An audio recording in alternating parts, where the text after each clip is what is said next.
Abdominoplasty, rhinoplasty, ब्लेफरोप्लास्टी, बड़े बड़े नाम सुना ही तो दिए लेकिन समझ में नहीं आए, है ना। इतने बड़े बड़े नाम सुनकर हमें भी लगता है कि इसका मीनिंग क्या होता होगा। कई बार ये शब्दों का अर्थ पता न होने की वजह से हम कई बार कोई ग्रुप डिस्कशन का भी पार्ट नहीं बन सकते हैं। तो चलिए दोस्तों, मैं आज आपको इन शब्दों के बारे में समझाने की कोशिश करता हूँ।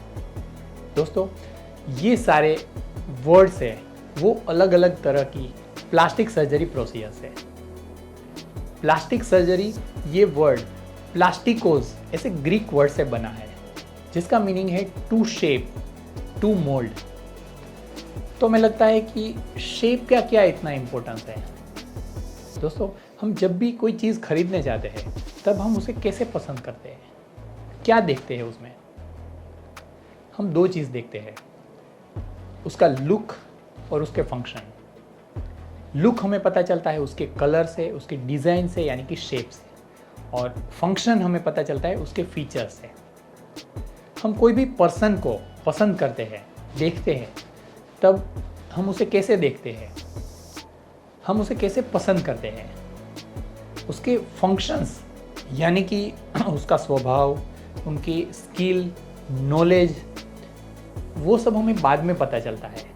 लेकिन जो सबसे पहले हमें देखता है वो उसका लुक होता है, यानी कि उसका कलर, उनका बॉडी शेप जो हमें अट्रैक्ट करता है, और उसके बाद हम उसके बारे में ज़्यादा जानने की कोशिश करते हैं। इस तरह आपकी पर्सनालिटी को एक अच्छा लुक देने के लिए, इस तरह से अच्छा लुक और अच्छी पर्सनालिटी क्रिएट करने में आपका बॉडी शेप बहुत ही इम्पोर्टेंट होता है। और इसीलिए मेडिकल फील्ड में एक ऐसी स्पेशलिटी डिज़ाइन की गई है जो बॉडी शेप को चेंज करने के लिए बनी है, जिसे प्लास्टिक सर्जरी कहते हैं। और उसमें भी जब इस तरह की सर्जरीज बॉडी शेप को एनहेंस करने के लिए, यानी कि बॉडी लुक को ब्यूटीफाई करने के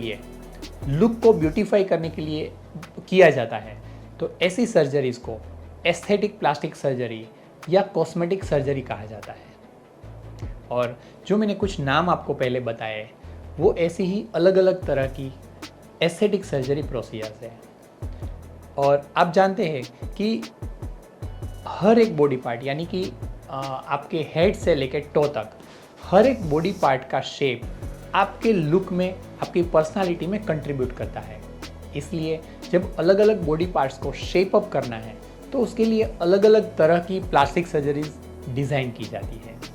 जैसे कि टमी को शेप देने के लिए जो सर्जरीज है, या तो एब्डोमेन को शेप देने के लिए जो सर्जरी की जाती है उसे एब्डोमिनोप्लास्टी कहते हैं। नोज़ को शेप देने के लिए जो सर्जरी की जाती है उसे राइनोप्लास्टी कहते हैं। आईलिड के लिए ब्लेफरोप्लास्टी होती है, तो ब्रेस्ट के लिए मेमोप्लास्टी होती है।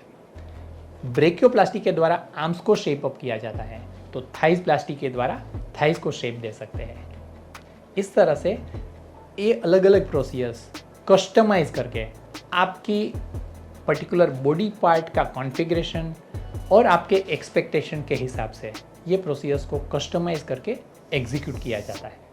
आप जब भी अपने आप को मिरर में, फोटोग्राफ में या सेल्फी में देखते हैं, और अगर आपको भी लगता है कि आपके कुछ पर्टिकुलर पार्ट्स अगर इस कुछ खास शेप के होते हैं, कुछ अलग शेप में होते हैं, कुछ और ब्यूटीफुल होते हैं, तो आप अपने आप को ज़्यादा पसंद करते हैं, तो आपको और लोग ज़्यादा पसंद करते हैं, तो आपकी पर्सनालिटी और अच्छी हो सकती थी।